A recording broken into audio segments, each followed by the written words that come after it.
A motor is a device that converts electrical energy into mechanical energy. This mechanical energy is in the form of a turning motion. The turning motion can be used to drive a load that is coupled to the motor. The turning motion is produced by the interaction of magnetic fields that are created in the motor. When two magnetic fields interact, they can cause an object, such as the rotating part of a motor, to move. This movement is called motor action. We can use this simplified illustration to see how motor action occurs in a DC motor. In this illustration, the rotating part of a DC motor, called the armature, is represented by a loop of wire. The loop of wire is positioned in the magnetic field created by two permanent magnets. The loop is connected to a DC power source, which is not shown. As current flows from the negative side of the DC power source through the loop to the positive side, it produces a magnetic field around the wire. The poles of this magnetic field are perpendicular to the loop. The north pole is here, and the south pole is here. In order to show how the magnetic field around the loop interacts with the magnetic field of the permanent magnets, we'll represent the poles of the loop with a bar magnet. The bar magnet is pivoted so that it's free to rotate. With the bar magnet in this position, the two north poles are next to each other, and the two south poles are next to each other. The like poles repel each other, so the interaction of the magnetic fields causes the bar magnet to rotate. The rotation or movement of the bar magnet is an example of motor action. As the bar magnet rotates, the repelling forces decrease because the like poles are getting farther apart. The bar magnet's north pole is attracted to this permanent magnet's south pole, and the bar magnet's south pole is attracted to this permanent magnet's north pole. The attracting forces increase as the unlike poles get closer to each other. So when the unlike poles are closest to each other, the attracting forces are the greatest.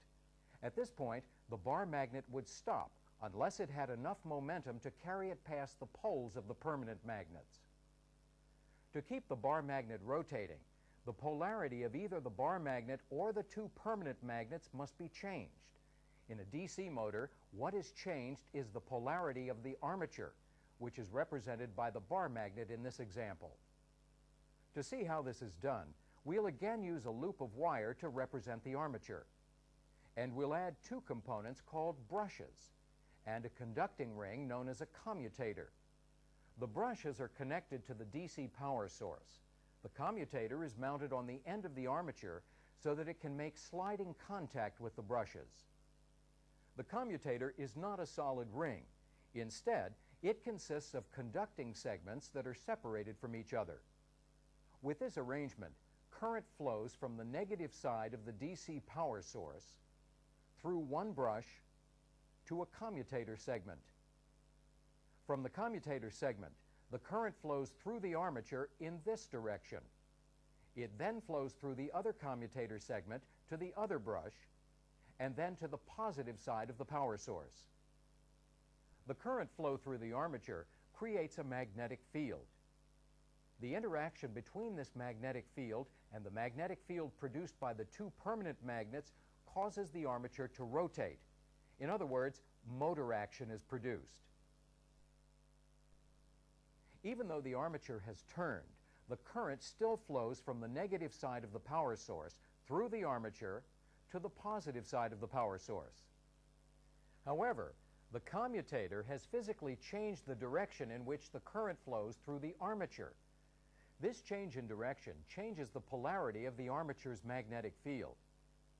So the brushes and the commutator in a DC motor enable the armature to change its magnetic field, and as a result, the armature continues to turn. The example we just saw was simplified to help make things clear. Both the construction and the operation of actual DC motors are more complex. For example, instead of a magnetic field created by permanent magnets, a DC motor usually has a magnetic field created by electromagnets called field coils. Now, one of the forces created during the operation of a DC motor that you should be aware of is known as armature reaction. Armature reaction is a movement or shift in the magnetic field created by a DC motor's field coils that is caused by the rotation of the armature. Unless armature reaction is compensated for, it can result in damage to the motor's brushes and commutator. To compensate for armature reaction, pieces called interpoles are installed between the field coils in many DC motors. Magnetic fields created around the interpoles oppose any shift in the magnetic field created by the field coils. This is a typical DC motor that has been disassembled so that its parts can be identified. The first part we'll look at is the motor's frame, which is also called the yoke. The frame supports all of the other motor parts and is the part generally used to mount the motor on its foundation. These are the main field poles. They consist of coils, which are the motor's field coils, wrapped around the iron cores called field pole pieces. The field coils are electrically connected to a DC power source. The field pole pieces are usually bolted to the frame. Main field poles are always in north-south pairs. The armature is the entire rotating assembly. It includes the shaft, the armature core, the armature windings, and the commutator. The shaft supports the armature and allows it to turn. The armature core supports and houses the armature windings, which are the current-carrying conductors. The armature windings are connected to the commutator. The points on the commutator where the actual connections between the windings and the commutator segments are made are called risers. The risers are protected by and held in place under a wrapping of varnish-coated fibers. Current flows from one commutator segment through the armature and back through another commutator segment. The commutator makes sliding contact with a set of brushes. The brushes, which are fitted into holders, are held against the commutator by brush tensioning devices. The brushes provide a path for current flow from the power source to the commutator. Attached to the brush holders are brush pigtails, which serve as the connection points between the brushes and the brush holders. The brush holders are supported by brush rigging.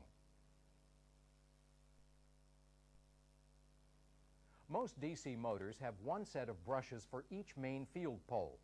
There is a negative brush for each south pole and a positive brush for each north pole. In addition to the main field poles, this motor also has interpoles to help compensate for armature reaction. As is usually the case, an interpole is smaller than a main pole piece, and it has a coil wound around it. The interpoles are bolted to the frame. The motor's end bells have two functions. They support the brush rigging, and they also house the bearings that support the armature. The end bells are bolted to the motor's frame. Now that we've identified the parts of a typical DC motor, let's look at how DC motors can be classified. There are three basic types of DC motors: series motors, shunt motors, and compound motors. These classifications are based on the way that the field coils in each motor are connected to the armature.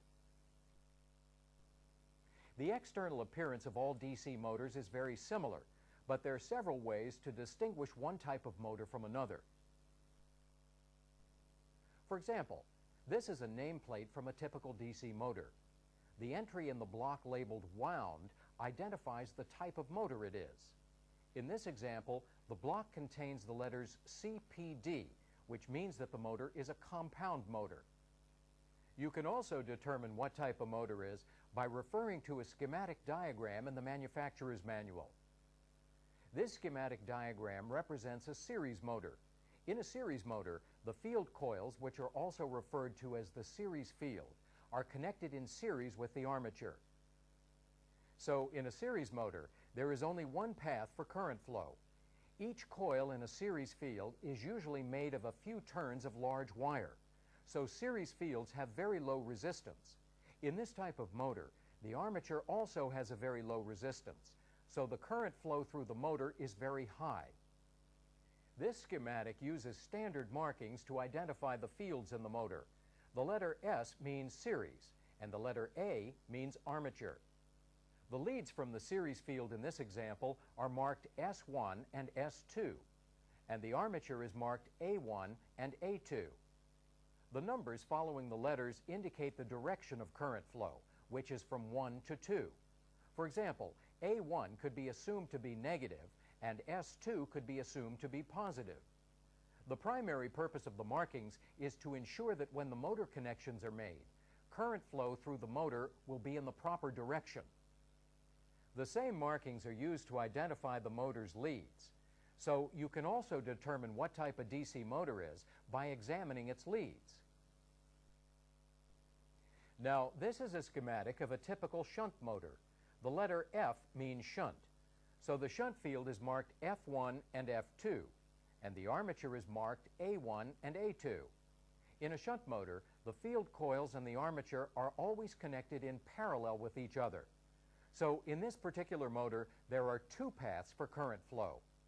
Each coil in a shunt field is usually made of many turns of fine wire, so the resistance in the shunt field is very high. Because the resistance of the armature in a DC motor is very low, it's important to always install resistance in series with the armature before starting a shunt motor. If full-line voltage were applied to a shunt motor that did not have resistance installed in series with the armature, the resulting high current flow could severely damage the armature.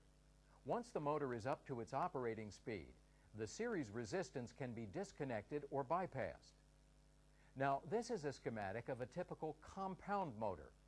Compound motors are the most commonly used type of DC motor, and they are also the most complex because a compound motor contains two types of fields, a series field and a shunt field. The field coil markings and armature markings in the schematic show that the series field is connected in series with the armature, and the shunt field is connected in parallel with the armature. So there are two current paths in this motor. Brushes make the electrical connection between the power source and the commutator in a DC motor. Brushes are usually made of carbon, and the size of a particular brush is determined by the amount of current it has to carry. Many of the problems that occur in DC motors originate in the brushes or in the brush rigging assembly. Two main causes of brush problems are wear and damage, both of which can be caused by improper adjustments. To do their job properly, the brushes must make full flat contact with the commutator at all times. This contact may not be possible if the brushes are hung up in the brush holders, if the brush pigtails bind on the brush holders, if the brush tensioning devices are set incorrectly, or if the brushes are too short. Full contact between the brushes and the commutator is also impossible if the brushes are broken, cracked, or chipped. When cracks or chips reduce the surface area of the brush, current has to flow through a smaller area. This may cause sparking or arcing between the brush and the commutator, and the brushes may heat up. The sparking may be minor, or it may be extreme, causing what looks like a ring of fire around the commutator. Sparking always indicates a problem in motor operation. Now, here's an example of a good brush, one that's not worn or damaged. The surface of the brush is not chipped or cracked, and it is smooth and shiny. The shape of the brush conforms to the shape of the commutator, and the brush is not too short. This brush pigtail is also in good condition, and it's securely fastened to the brush. Now that we've examined some problems commonly associated with brushes, and we've seen what a good brush looks like, let's see what's involved in maintaining brushes and brush rigging. To begin, the power to the motor is shut off, and the motor is locked and tagged according to plant procedures. The motor in this example has been taken to a shop for maintenance. The first step in any motor maintenance procedure is cleaning the motor. The inspection doors are opened, and the interior of the motor is vacuumed to remove as much loose dirt and carbon dust as possible. After the vacuuming, an approved cleaning solvent and a brush are used to wipe out the interior. Whenever you use cleaning solvents, be sure to follow all applicable safety precautions, such as wearing the proper gloves to protect your hands. During the cleaning step, it's important to pay special attention to the brush holders, the brush tensioning devices, and the commutator. The brushes can be removed from their holders so that the inside of the holders can be cleaned. Cleaning the commutator also involves cleaning the area between the segments. Care must be taken to ensure that the brown coating on the segments is not removed. This coating aids current flow between the brushes and the commutator when the motor is operating. After the interior of the motor has been thoroughly cleaned, the next step is to inspect the brushes and the brush rigging. The brush rigging includes the brush holders and the brush tensioning devices. The surfaces of the brushes should be checked for damage and wear. A brush that is damaged or worn down to 1/4 of its original length should be replaced. The brush pigtail should be securely fastened to the brush. The pigtail should be flexible, and it should not be frayed or discolored. The inside surfaces of the brush holders should be checked to make sure that they're clean and smooth. Any burrs or dings must be removed with a file or sandpaper. If they're not removed, a brush could get hung up on them and not make good contact with the commutator. The bottom edges of the brush holders should also be smooth, straight, and free of burrs. If they're not, the edges must be smoothed with a file or sandpaper, or the brush holders must be replaced. Most brush holders can be adjusted, so it's very important to make sure that they're positioned properly. Brush rigging may also need to be adjusted.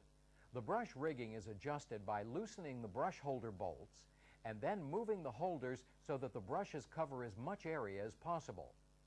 After the rigging has been adjusted properly, the brushes can be replaced if required. If new brushes are being installed, they must be the right type and grade for the motor as specified in the motor manufacturer's manual. The brushes must be properly seated in their rigging. In other words, the shape of the brush's bottom should fit the shape of the commutator. Your facility may have specific procedures for you to follow when you're seating new brushes in their rigging. If no procedures are specified, there are several that can be used. For example, one way is to seat brushes using extra fine flint paper to alter the shape of the brush. When this method is used, a strip of flint paper is torn off that is at least as wide as the brush. The strip of flint paper is then placed on the commutator with the flint side out. The brush is placed in the brush holder, and the tensioning device is adjusted to hold the brush tightly against the flint paper. In this example, the motor's armature is then turned slowly back and forth a few times. The brush is then removed and inspected to see if it has the same shape as the surface of the commutator. If it doesn't, the procedure with the flint paper is repeated. When the shape of all of the brushes conform to the shape of the commutator, the seating procedure is complete. All traces of carbon dust must then be removed from the motor. The next step is to install the brushes. After they're placed in the brush holders, the brushes are moved up and down to make sure that they can move easily. The next step, if necessary, is to set the amount of tension applied by the brush tensioning devices. The tensioning devices in this example are set by the factory and are not adjusted. The purpose of a commutator in a DC motor is to provide the sliding connection points from the brushes to the current-carrying conductors in the armature. A commutator in good condition has a smooth, highly polished surface. Commutators generate a film over their surface that aids the current flow from the brushes to the commutator. The color of this film ranges from a light brown to a chocolate brown when the commutator is in good condition. Care must be taken to avoid removing this film as the commutator is being cleaned. If the film is removed, commutator efficiency will decrease and the brushes may wear more rapidly. Many commutator problems are caused by problems with brushes. Commutator problems can be kept to a minimum by keeping the motor clean and by correcting brush problems as soon as possible. There are three general areas of a commutator that require thorough cleaning on a periodic basis. The three general areas of a commutator that require thorough cleaning on a periodic basis are the surface of the commutator, including the area between its segments, the bearing end of the commutator, and the area behind the risers. When the motor is running, the commutator surface can be cleaned with a canvas wiper or a commutator stone to remove dirt and other contaminants without removing the protective film. Before any other cleaning, though, the motor must be stopped and locked and tagged according to procedures. In this example, the motor is taken to a shop for further cleaning. Then the area between the commutator segments can be cleaned. This area is likely to collect dust, brush chips, copper flakes, and other particles. A good light makes it possible to check this area visually.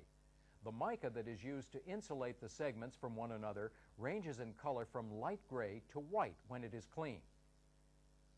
A soft brush and a vacuum hose are good tools to use to remove any particles between the segments. In addition, hand slotters or scrapers are tools specifically designed to remove excess mica and foreign particles and to smooth the edges of the commutator segments. The bearing end of the commutator and the area behind the risers should also be cleaned until all dirt and dust are removed. Now that we've looked at how a commutator can be cleaned, let's identify some problems that can occur in commutators. Typical problems include threading, grooving, copper drag, and flashover.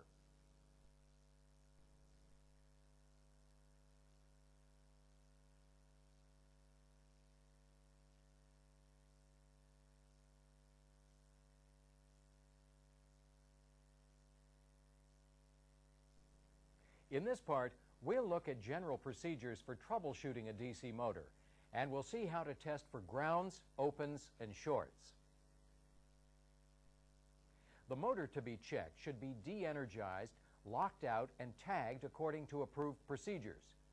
Troubleshooting a de-energized motor helps prevent personal injury and protects the motor and the test equipment from damage. The motor in this example has been taken to a shop for troubleshooting.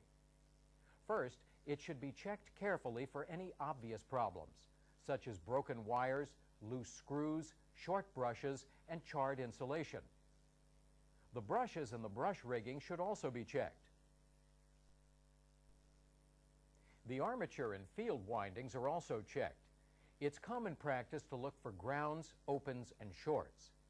These are the problems that occur frequently in all types of electric motors and can prevent them from operating. A ground is a breakdown in insulation that provides a current path to ground where there should not be a path.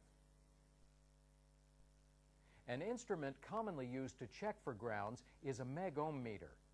Meg-ohm meters are available in several designs.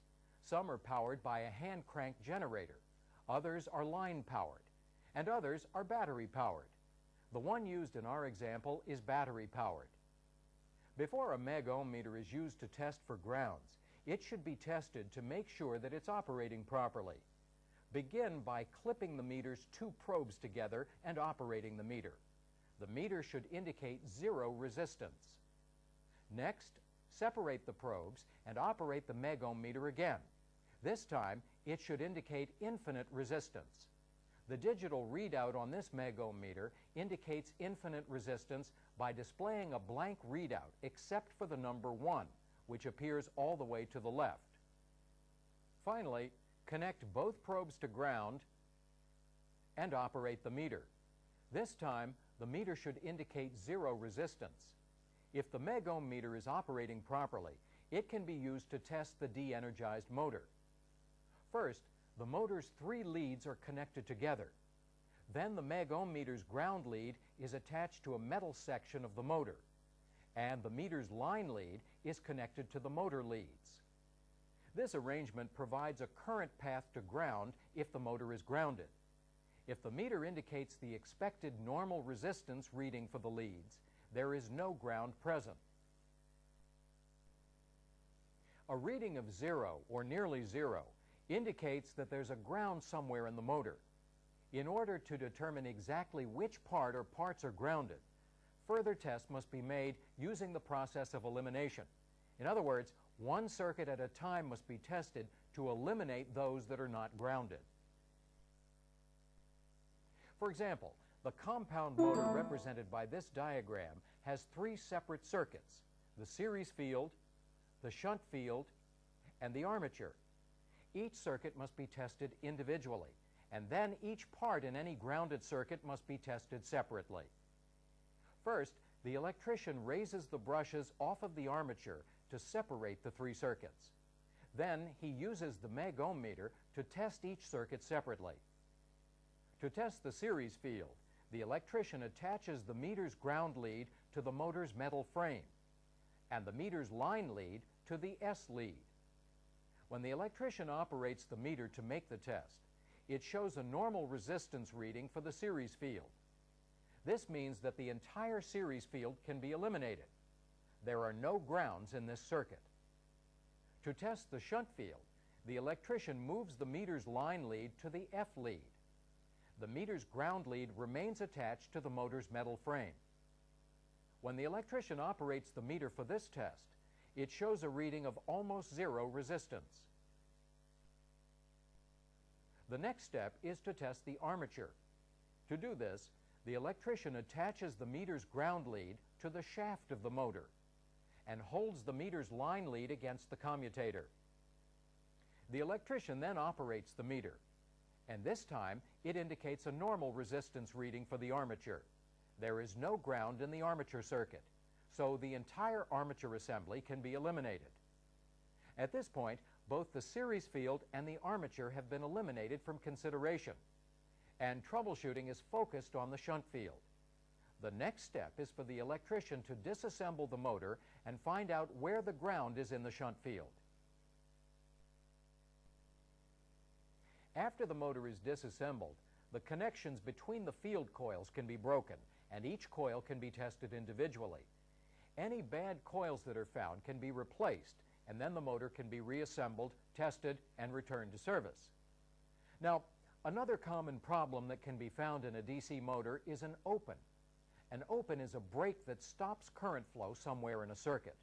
To check for opens in a DC motor, the motor is de-energized, locked out and tagged, and then each circuit is tested individually from end to end with an ohm meter or a multimeter that's set to measure resistance.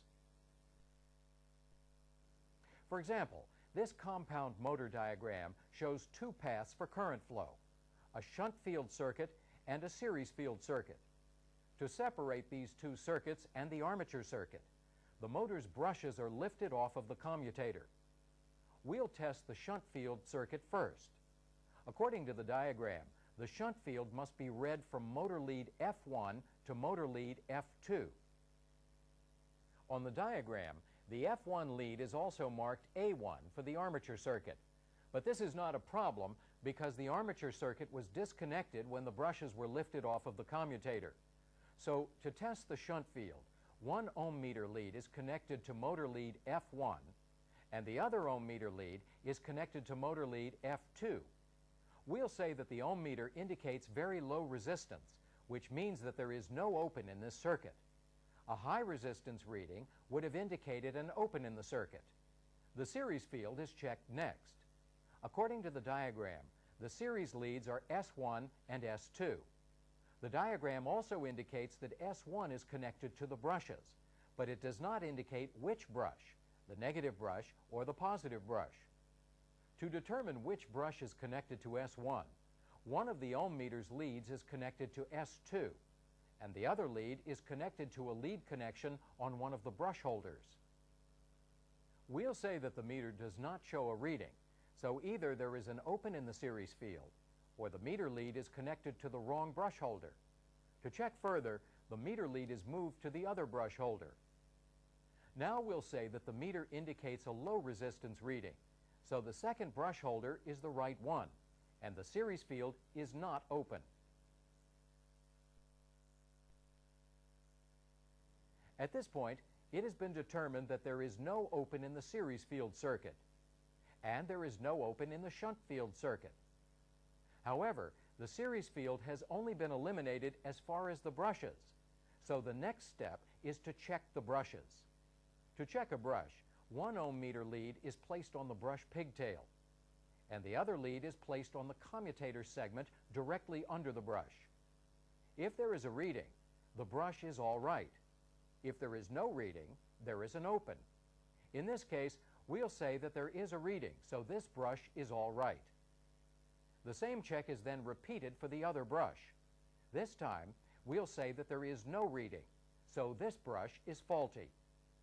A detailed check is then performed on the faulty brush and on the commutator. The brush is removed, and the brush's pigtail, the brush length, the brush's contact surface, the inside of the holder, and the bottom of the holder are all examined. In this example, the brush has worn down and it's too short. Then the commutator is inspected for dirt, contaminants, and general color. In this case, the commutator looks all right. Since the brush is too short, it is replaced with a brush of the proper size and grade. After the brush has been properly seated, it is tested. In this case, the ohm meter shows a reading, so the new brush is all right. The next step is to test the entire circuit that includes the series field, the armature, and the brushes to see if the open has been repaired. We can use the diagram to identify a current path that allows this to be done. The shunt field has already checked out all right, so it can be bypassed. So, according to the diagram, one meter lead should be placed on motor lead F1A1, and the other lead should be placed on motor lead S2. The current path being tested is from motor lead S2 through the series field to S1A2, through the brush, through the armature and the other brush, to F1A1. If the meter shows a reading, we'll know that the series field, the armature, and the brushes are good, and that the problem has been solved. The last motor problem we'll look at is a short. A short occurs when there is minimum resistance through a component and maximum current flow. The excess current generates heat in the component, and it may also cause a motor to smoke. Usually a short will cause fuses to blow or circuit breakers to trip. Evidence of a short in a motor is usually found in the condition of the insulation. For example, the insulation may be hot to the touch, it may be charred, or it may crumble when it's touched. If a motor has started to smoke, or if it has blown a fuse or tripped a circuit breaker, it's a good idea to check the motor for grounds. This is because shorted coils in a motor are likely to ground. If the test for grounds doesn't indicate that a ground exists, then you should look for a short. You can do this by testing for opens because shorts rapidly become open circuits. Take a moment now to check your knowledge of troubleshooting DC motors.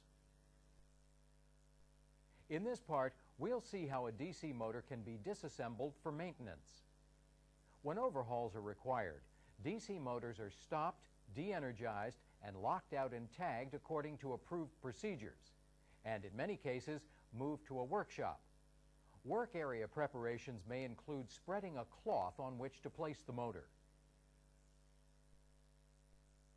The first step in disassembling a DC motor is to lift up or completely remove the inspection covers on the motor end bell to gain access to the brush rigging. Next, the pigtail bolts are loosened, and then the pigtails are slipped out of the bolts. The brush tensioning assemblies are then released, and the brushes are removed. As they're removed, it's a good idea to place them in a separate container to protect them from damage. The field coil leads are then removed from the brush rigging. The end bells are removed next, after they're marked to ensure that they will be put back in the right place. You may hear these marks called witness marks or registration marks. In this example, the end bell and frame at the drive end of the motor is marked with the letter IB for inboard, and the other end bell and frame at the other end is marked with the letters OB for outboard. After the end bells have been marked, a wrench can be used to remove the seal bolts for the bearings, and then the end bell bolts. The bolts are placed in a parts pan or other container to keep them safe. Then the end bells can be removed from the motor frame. One end bell contains the brush rigging, so it must be removed carefully to make sure that it does not cause the brush rigging to damage the commutator. The next step is to remove the armature. Keep in mind that once the end bells are removed, the armature is resting on the motor's field poles. If the armature is dragged across the field pole pieces, it could damage the armature and the field pole pieces. The armature should be lifted, moved carefully out of the frame, and set down on a cloth or V-blocks, or, as in this example, in a pair of stands. This completes the disassembly of the motor, unless your company's procedures require the motor's bearings to be removed as part of an overhaul. If the bearings have to be removed, a bearing puller may be used. Take a moment now to check your understanding of what's involved in disassembling a DC motor. In this part, we'll look at how a disassembled DC motor can be inspected and cleaned. After the motor has been completely disassembled, the next step is to give each of the parts a thorough inspection. The parts of the armature are easier to inspect if the armature is placed in a set of V-blocks or in a pair of stands. A dial indicator can be used to check the commutator for trueness. In other words, to make sure that all of the segments are level with each other. Each segment is numbered to identify them, and then checked with the indicator actually on each segment. The armature should be rotated very slowly, and the reading should be recorded accurately. As a general rule, if the difference between individual commutator segments exceeds 0.002 inches, the commutator must be machined or ground. Next, the armature winding should be checked to make sure that there is no evidence of solder being thrown out of the risers. The presence of solder is usually an indication that the commutator has been overheating, either because of a motor overload or because there is armature winding damage. The area behind the risers should be checked to make sure that there is no melted solder, dirt, or carbon dust there. If any foreign particles are found, they should be removed with an approved cleaning solvent, rags, and a vacuum as necessary. The armature banding, which is the wrappings of wire or string around the armature core, should be checked to make sure that it is tight and intact. The backs of the coils, which are the ends farthest from the commutator, should be inspected for damaged areas, and the insulation should be checked to make sure that it is not cracked, chipped, or broken. After these inspections are made, the next step is to clean the entire armature assembly.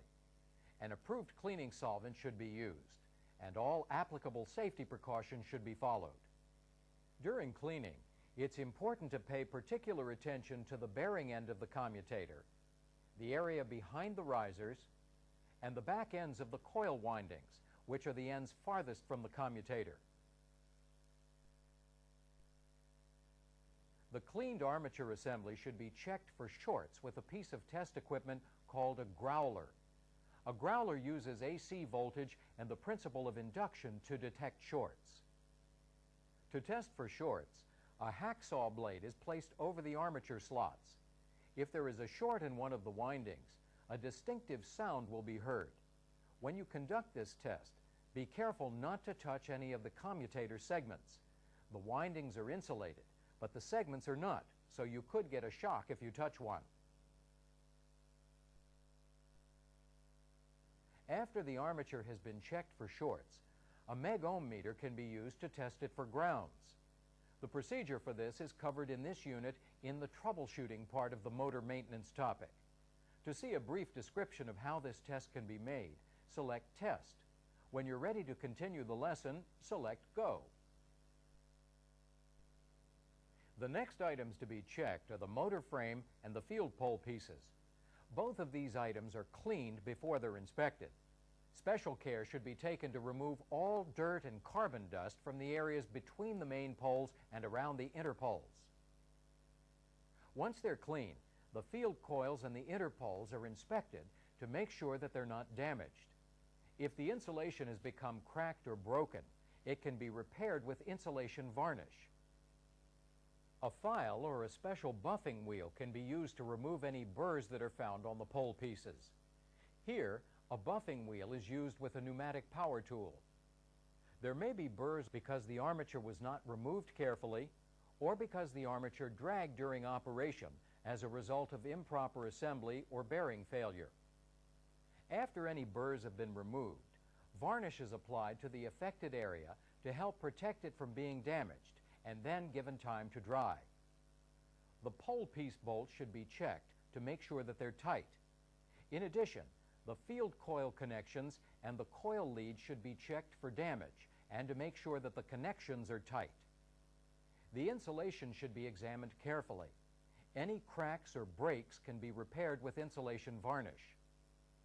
The machined surfaces where the end bells mate with the motor frame should be checked for burrs or dings. Any that are found must be removed with a file or sandpaper or a buffing stone. Burrs or dings can cause improper fitting of the end bells and bearing misalignment. Next, the field coil should be tested for grounds. This test is covered in this unit in the troubleshooting part of the motor maintenance topic. The end bells should then be checked for burrs and dings, and any that are found should be removed with a file or a buffing stone. The entire machined surface of the end bells should be brushed carefully with a wire brush or with a buffing stone and lubricant. And the end bells and the bearing housing should be cleaned with an approved cleaning solvent and then set aside. The brush rigging assembly is the next part to be cleaned and checked. As the brush rigging is inspected, the brush holders should be checked for bends and dings. The tensioning devices should be checked for broken parts, and the pigtail connection screws should be checked for tightness. A meg ohm meter can then be used to check the rigging for grounds. If everything is all right, the motor can be reassembled. In this part, we'll look at how you can reassemble a DC motor after all of its parts have been inspected and cleaned. The first step is to place the armature in the motor frame, being careful not to slide the armature over the pole pieces. The armature should be set so that it rests on the pole pieces. The end bells are then put back in place. The end bell that is farthest away from the commutator goes on first. To help line up the seal bolt holes in the end bell with the bolt holes in the bearing housing, an awl thread is screwed into one of the bearing housing bolt holes. The bearing housing is lined up with the bearing and the awl thread, and then a soft-faced hammer is used to tap the end bell until the bearing is in its housing. The witness marks are lined up, and the end bell bolts are tightened just enough to keep the end bell from slipping away from the housing. Next, the seal bearing bolts are inserted and tightened, and the awl screw is removed and replaced by a bolt. Then a wrench is used to tighten all the end bell bolts until they're snug. The end bell bolts are tightened slowly, one at a time, in a diagonal pattern across the shaft. Then the second end bell is put back in place in the same way as the first end bell. As this is done, care must be taken to make sure that the brush rigging does not hit the commutator. Again, a soft-faced hammer is used to tap the end bell onto the bearing. The second set of seal bolts and end bell bolts are tightened in the same manner as the first set, and the bolts are tightened in a diagonal pattern across the shaft. When the bolts have all been tightened, the motor shaft should be turned by hand to make sure it turns freely. If it doesn't, checks should be made to make sure that the end bells are on straight and the end bell bolts are tight. A DC motor should never be started unless the shaft spins freely when it's turned by hand. If the shaft does turn freely, the next step is to connect the field coil leads to the brush rigging, making sure that the connections are clean and tight. Each brush should then be checked again to make sure that it's in good condition, and then placed in its brush holder. The brush tensioning devices should be set. And finally, the brush pigtail should be connected to the rigging. This procedure is repeated for all of the motor's brushes. As a final test before the motor is returned to service, It's a good idea to check the motor again for grounds and opens.